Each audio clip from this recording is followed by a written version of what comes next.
Hello, my dear customer. Welcome to Longze Machinery. Now I introduce to you our disc wood chipper. You can have a look.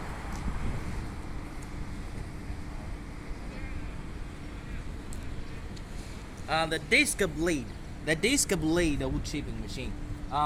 Usually with 55 kilowatts electric motor, 75 motor, 90 kilowatts electric motor, with a different capacity from 5 tons to 20 tons per hour.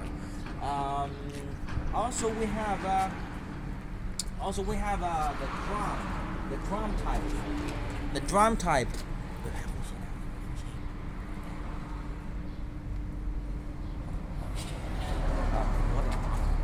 Also, we have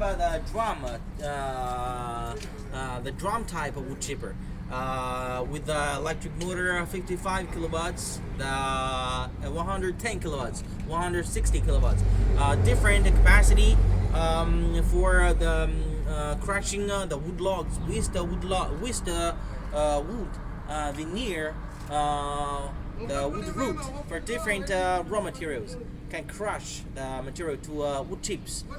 The wood chips usually suitable for the paper pulp factory. Also, we have the big type, the crusher, big type crusher. OK，好了。